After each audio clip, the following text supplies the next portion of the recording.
하나님의 말씀은 마태복음 8장 21절부터 22절입니다.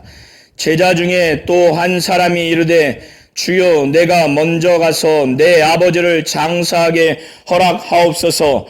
예수께서 이르시되 죽은 자들이 그들의 죽은 자들을 장사하게 하고 너는 나를 따르라 하시니라. 아멘.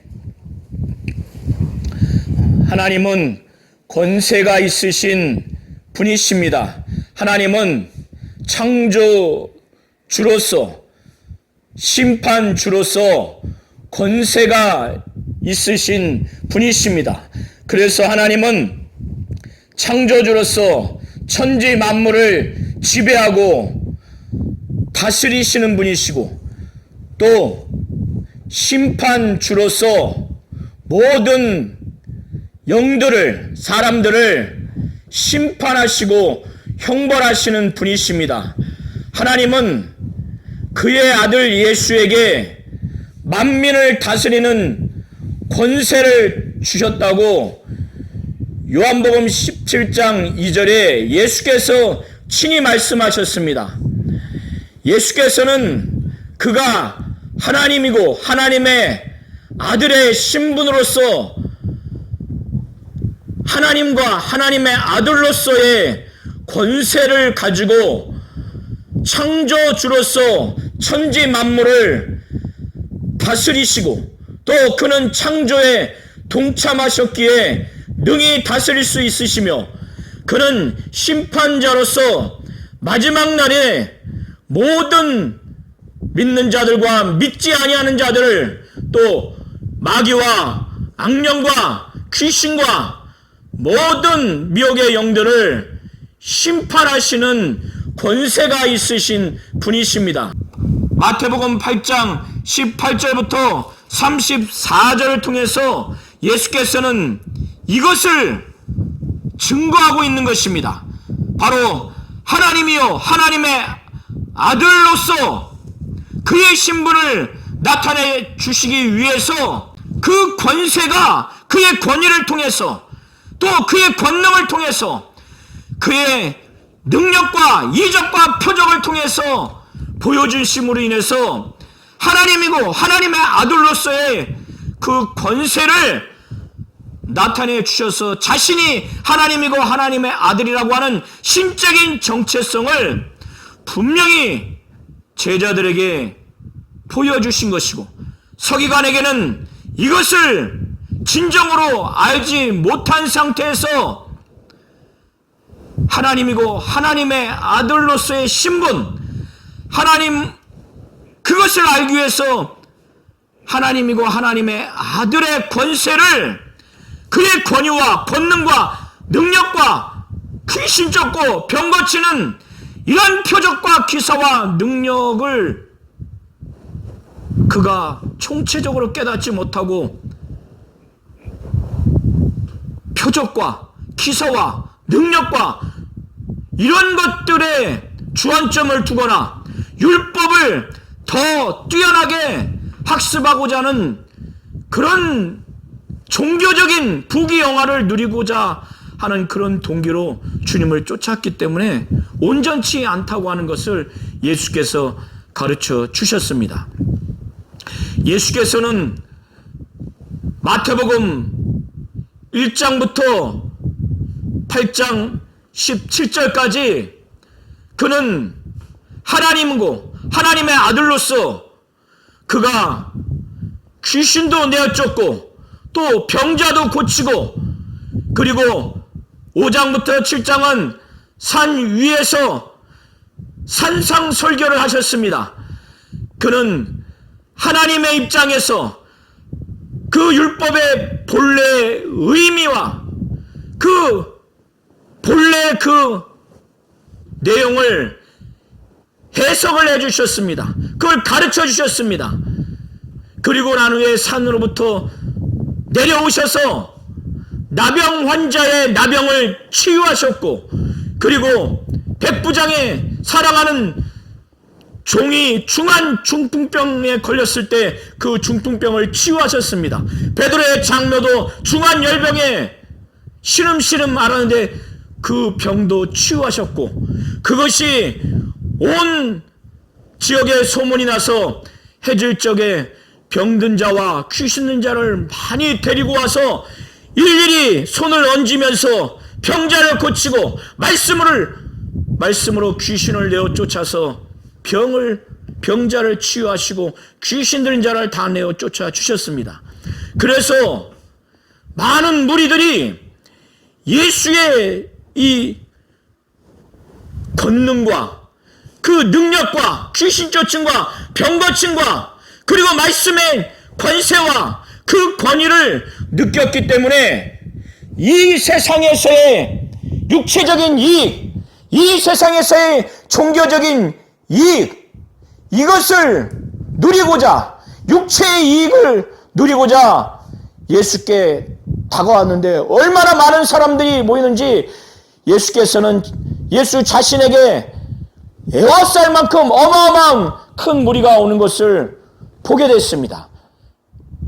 그래서 예수는 하나님이고 하나님의 아들로서 자신의 신적 정체성, 그 신분에 대한 오해가 많은 사람들에게 발생하게 되고 제자들에게까지 미칠 우려가 있기 때문에, 그리고 제자들에게 자신의 그 신적인 정체성, 자신이 하나님이고 하나님의 아들이라고 하는 이 신분을 분명하게 가르쳐 주시기 위해서, 그리고 자신이 메시아 그리스도로서 공생의 삶을 사는 그 부분을 보여주고 제자들이 자신의 신분, 자신의 공생의 삶을 진정으로 깨닫고, 그리고 자신의 하나님이고 하나님의 아들로서의 그 권세와 그 권위와 그 권능과 능력을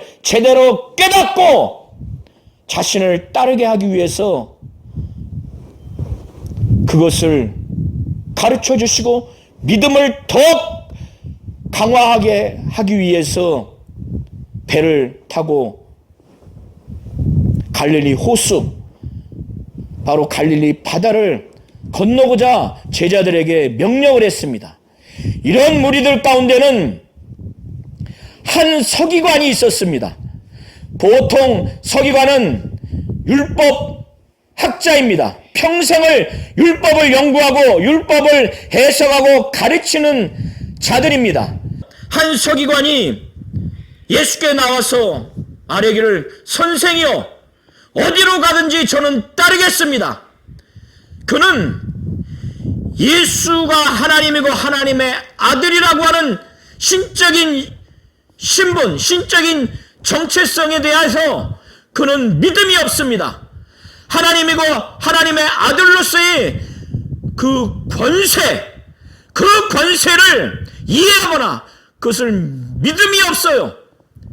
다만 이것과 무관하게 그들이 오감을 통해서 느껴지는 예수의 그 권위 있는 말씀, 또 권세 있는 말씀, 귀신을 내어쫓고 병을 고치고 또 표적과 기사를 나타내며 능력을 행하는 그러한 이 세상에서의 이익, 육체의 이익을 도모하고자, 또 율법학자로서 더 많은 사람들에게 존경과 인정을 받으려고 하는 그 율법 선생으로서의 예수를 인정해서 예수를 선생으로 선택해서 쫓아가고자 하는 그러한 동기, 이 세상에서의 부귀영화, 육체의 이익을 위해서 그렇게 예수를 선생으로, 스승으로 선택해서 어디든지 따라가겠다고 이렇게 한 것으로 보여집니다. 이러한 서기관의 그 목적, 동기가 제자로서 다짐한 온전치 못한 동기와 자세이기 때문에, 그가 아무리 제자가 되고자 하는 열정적으로 주님을 따르겠다고 하지만은 예수께서는 훤히 그의 중심, 그의 동기를 보시는 거예요. 그래서 그를 제자로 선택하지 않습니다. 받아주지 않습니다. 유대 사회에서의 일반적인 그 관습은 제자가 스승을 선택을 합니다.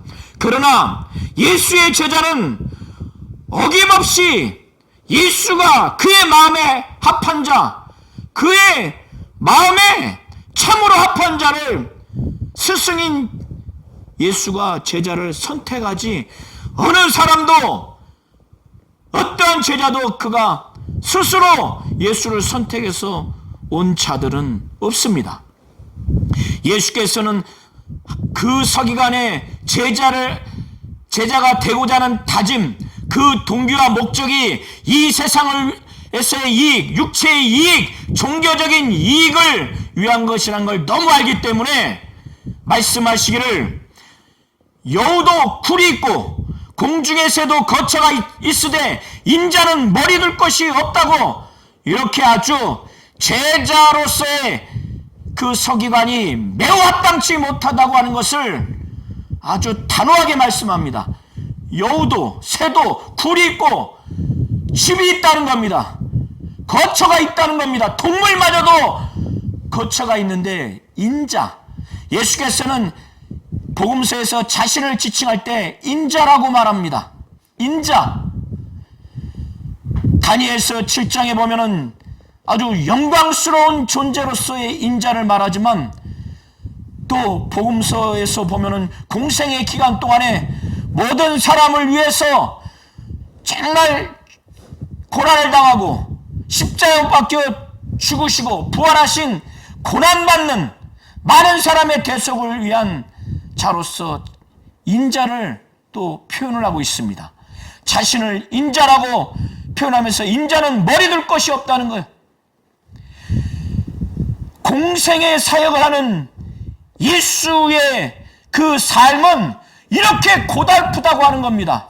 서기관이 생각하는 이 세상에서의 이익, 육체의 이익, 유대 종교 지도자로서 율법학자로서 더 명망 있는 영향력을 행사하고자 하는 그 서기관의 입장에서 그는 부귀영화를 누리려고 했겠지만, 예수의 참된 신분을 알지 못하고 그의 권능과 권위와 능력과 귀신 쫓고 병 고치는 것을 통해서 예수가 하나님이고 하나님의 아들이라고 하는 그 신분을 가지고 계시고 그가 그에 맞는 권세가 있다는 것을 깨닫지 못하고 눈에 보이는 권위와 권능과 귀신 쫓고 병 고치고 능력 행하고 율법을 제대로 해석하고 가르쳐주는 말씀의 권위자, 말씀의 권세자, 말씀의 영감 있는 자로서로만 그가 인식하니까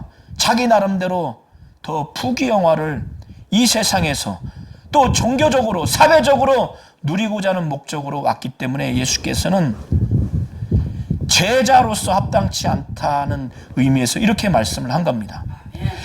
그런데 예수께서는 12제자가 아닌 여러 제자 중에서 특정 한 사람을 나를 따르라고 제자로서 부르셨어요. 누가복음을 종합해서 보시면 이와 같은 내용이 납니다. 하나님이고 하나님의 아들로서 하나님 아버지로부터 권세를 그가 받았어요. 그는 아버지와 함께 창조의 일을 한 창조주이시고 또 심판을 하시는 심판주로서 막강한 권세가 있으신 분이십니다. 그의 권세로 제자 중에 한 사람을 나를 따르라고 제자로서 권세 있게 불렀어요. 그런데 그 제자가 서기관과 예수의 대화를 아마 들었을 겁니다. 그 후에 예수께 말하기를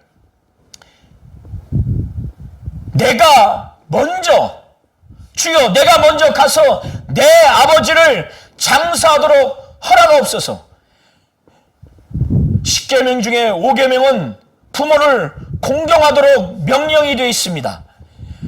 유대인들은 특히 장자는 아버지가 장례를 아버지가 돌아가셨을 때 장례를 반드시 책임지고 치러야 됩니다. 이건 율법의 사항이고 이거는 뭐 도덕과 미풍양속에도 해당되는 내용입니다. 예수께서도 부모를 공경하는 것을 능히 그것을 원하시는 분이세요. 그런데 이 제자 중에 한 사람이 주님을 따라가는 제자로서의 삶을 이는 잘 알지 못하는 겁니다. 제자의 의미가 무엇인지 잘 알지 못하는 겁니다. 그리고 하나님의 나라가 어떠한 것인지 알지 못하는 거예요.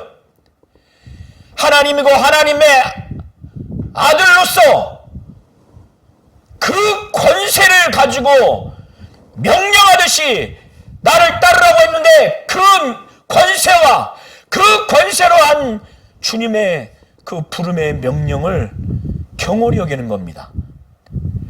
가장 최우선으로 여기지 않아요. 그렇기 때문에 내가 먼저 가서 내 아버지를 장사하도록 허락하게 해달라고 핑계를 댑니다. 이는 예수께서 당연히 그걸 받아줄 거라고 기대를 하고 말씀을 드려서 허락을 받으려고 했겠지만은 예수께서는 이의 중심을 아시는 거예요. 이가 하나님이고 하나님의 아들로서의 자신의 신분과 그 권세로서 명령한 것을 경히 여기고 제자의 참 의미를 알지 못하고 제자로서의 삶을 알지 못하는 이에게, 그리고 하나님의 나라와 그 하나님의 나라에 합당치 않는 이 제자를 알게 된 거예요. 하나님의 나라를 가장 소중하게 여기지 않은 것을 알게 된 겁니다. 그래서 예수께서는 죽은 자들이, 영적으로 죽은 자들이 그들의 죽은 자들을, 육체가 죽은 자들을 장사하게 하고 너는 나를 따르라고 하는 거예요. 나를 따르라고 하는 거예요. 하나님이고 하나님의 아들로서 또 그의 권세로서 강력한 명령으로 나를 따르라고 했을 때는 가장 최우선으로 여기라는 거예요. 그것이 아무리 율법의 사항이라 할지라도 그것이 가장 가까운 가족 관계에서도 매우 필요한 것이라 할지라도 주님의 그 권세에 근거한 그 주님의 명령을 제자로서 부름을, 제자로서의 삶을 사는 데 있어서 가장 우선을 두라고 말하는 겁니다. 이것은 절대로 부모를 공경하지 말라는 것도 아니고 가정을 돌아보지 말라고 하는 것도 아닙니다. 그리고 더 특수하게 이후에 갈릴리 바다를 배 타고 가는 과정에서 풍랑을 참지 하고 거라사 지역, 가다라 지역, 그 지역에서 귀신을 내어쫓는 그런 사건을 통해서 예수께서 자신이 하나님이고 하나님의 아들이라고 하는 신분과 그 권세를 보여주심으로 인해서 신적인 정체성을 빨리 지금 깨닫게 해주시기 위해서 이렇게 아주 강력한 말씀을 한 것으로 보시면 됩니다. 예수께서 서기관에게는 제자로서 합당치 않다고 아주 충격적으로 마치 그를 받아들이지 않고 거절하는 것처럼 말씀하셨고, 반대로 제자 중에 한 사람은 정말 부르셨어요. 그리고 누가복음에는 또 한 사람은 말합니다. 제가 주님을 따르겠습니다마는 먼저 내 가족과 작별하도록 해달라고 또 예수께 아주 간청합니다. 그때 예수께서 말씀하시기를 쟁기를 잡고 뒤를 돌아보는 자는 하나님의 나라에 합당하지 않다고 예수께서 말씀하십니다. 밭을 가는 자가 쟁기를 가지고 밭을 가르면 밭이 잘 갈게 됩니다. 그런데 쟁기를 잡고 뒤를 돌아보면 밭 가는 게 엉망진창이 됩니다. 이런 비유를 통해서 말씀하시기를 하나님의 나라에 합당한 자는 하나님의 나라를 사모하고 하나님의 나라를 전파하고, 이렇게 제자로서의 의미와 가치를 하고 제자로서의 삶을 살아가는 자는 이 제자로서의 그 의미와 제자로서의 삶을 가장 중하게 여기고, 그래서 제자로서 부른 주님의 그 권세에 따른 그 명령을 가장 소중하게 여겨서 최우선적으로 살아가야 되지. 하나님의 나라를 정말 들어가기를 사모하고 하나님의 나라를 정말 전하기를 사모하는, 하나님의 나라에 합당한 삶을 살아야지. 이런 자가 가족을 자꾸 최우선적으로 대등하게 미련이 있어서 되돌아본다는 것은 예수께서 합당치 않다고, 그의 중심이 가족과 작별하는 것이 가장 그것을 우선적으로 생각해서 제자로서의 삶에 흔들리고 제자로서의 그 의미를 훼손될 수 있기 때문에 예수께서 이렇게 말씀하시는 겁니다. 첫 번째, 내 아버지를 장사하도록 허락해달라고 주님을 따를 테니까 이 제자에게도 말하기를, 너는 나를 따르라. 너는 하나님의 나라를 전하라고, 이렇게 예수께서 말씀하셨습니다. 그리고 난 후에 예수께서는 이제 갈릴리 호수, 유대인들은 갈릴리 호수를 갈릴리 바다라고 통상 부릅니다. 갈릴리 바다를 이제 건너가기 위해서 먼저 배에 올랐고 제자들은 그 뒤를 따랐습니다. 그런데 갈릴리 바다에 그 배를 타고 가는 그 시기는 저녁입니다. 저물어서 이제 배를 타고 지나가는데 어마어마하게 한 그 큰 광풍이 아주 불었습니다. 그래서 저 산 위부터 갈릴리 바다를 막 내리쳤어요. 내리쳐서 막 파도가 어마어마하게 세게 불어서 그 나무로 만든 그 배, 이 당시에 유대인의 그 지역에서 이 배는 5명에서 13명 정도 탈 수 있는 배라고 합니다. 13명 미만. 그래서 여러 제자들과 예수께서 배를 타고 가셨는데, 예수는 배가 떠나자마자 어느 정도 가신 다음에 너무 피곤하시니까 귀신도 쫓고 병자도 고치고 말씀도 가르치는 그런 사역을 하신 다음에 너무 피곤하셔서 곤물에서 베개를 베고 주무셨어요. 그런데 큰 광풍이 막 불어가지고 파도가 어마어마하게 막 쳤습니다. 저녁에. 그러니까 그 배 안에 물이 가득하게 됐어요. 이제 막 배가 가라앉게 된 상황입니다. 그러니까 제자들이 이제 이거 죽었다. 거의 이제 죽게 됐다. 이 정말 저녁에 시커먼 바다에 광풍이 물어치고 막 파도가 배에 들이닥쳐가지고 물이 가득하게 됐어요. 마가복음과 누가복음을 종합해서 보시면 배에 물이 가득하다고 그럽니다. 그러면 이제 배가 가라앉게 되는 거예요. 그러니까 제자들이 이제 죽겠다 싶은 거예요. 그러니까 이 제자들이 자신들이 이제 거의 죽음에 이르게 되니까 어떻습니까? 이제 뭐냐면 예수가 이 상황에서 능히 구해 주실 수 있는 하나님이고 하나님의 아들이라고 하는 그 신분과 그 권세가 있다는 것을 이들은 완전히 거의 믿음이 막 파괴가 됐어요. 아주 자그마한 믿음밖에 없게 됐어요. 거의 믿음이 없을 만큼만의 자그마한 믿음밖에 없는 상황에서 마지막에 예수께 아주 매달리는 정도의 그 믿음, 주여 우리가 지금 죽게 되었습니다. 우리를 구원해 주셔서, 아니 우리가 죽게 됐는데 왜 우리를 돌아보지 않습니까? 이런 아주 원망조로 막 깨워요. 그런 다음에 예수께서 순간에 이 바람과 파도를 막 꾸짖습니다.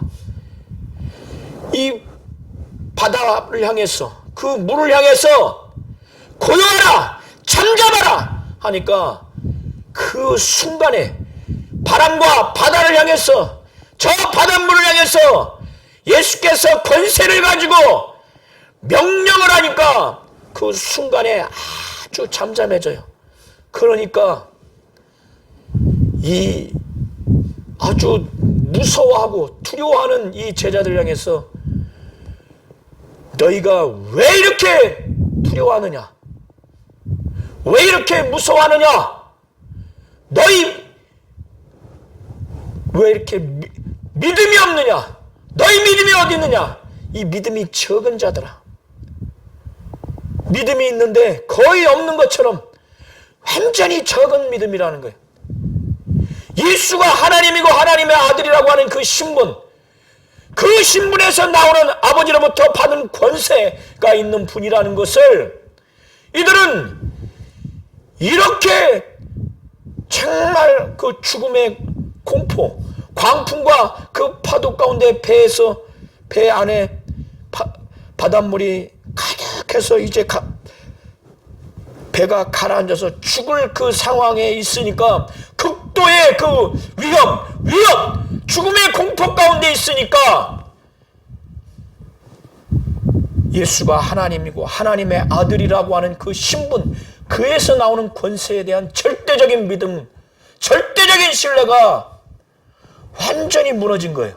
이전에 예수께서 산 위에서 그렇게 산상 설교를 하셨고, 거기서도 두려워하지 말라고, 염려하지 말라고 말씀을 하셨고, 많은 이적과 능력을 행하셨고, 병자를 고치셨고,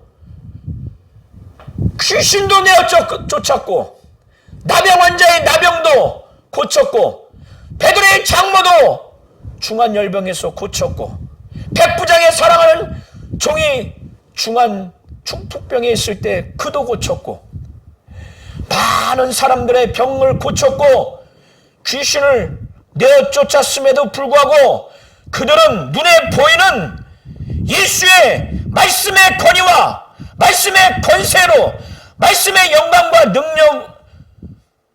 능력만 느꼈지, 귀신을 내어 쫓고 병을 고치는 능력과 이적과 그 기사와 표적만을 봤지, 그것을 통해서 하나님이고 하나님의 아들로서의 그 신분과 그 권세까지 확실히 알고 믿지를 못했어요.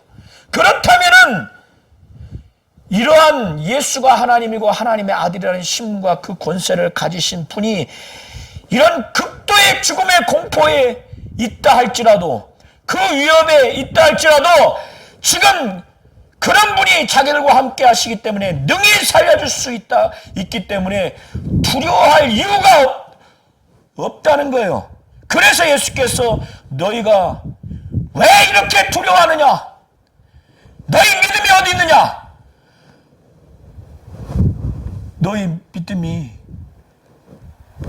작은 자다. 이렇게 말씀을 하시는 겁니다. 이 과정을 통해서, 이 사건을 통해서 예수는 하나님이고 하나님의 아들로서의 그 신분, 그 권세를 보여주시는 겁니다. 이렇게 바람과 파도를 다스리고 지배하고, 그래서 잔잔하게 할 수 있는 권세와 권위가 있는 자는 인간 중에서는 아무도 없습니다. 오직 하나님만이 이렇게 하실 수 있다는 것을 이미 구약의 여러 군데 이미 기록하고 있는데, 대표적으로 욥기 38장 8절부터 11절과 시편 89편 9절부터 18절부터 9절에 나와 있습니다. 그래서 예수께서는 이것을 보여주는 거예요. 그래서 이 제자들도 이것을 전제로 해서 놀란 겁니다. 자기들끼리 말하기를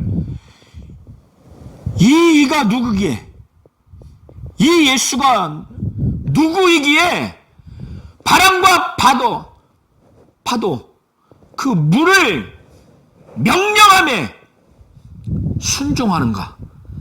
그들도 이 예수가 사람은 아니라고 생각하니까 자기들끼리 놀란 겁니다.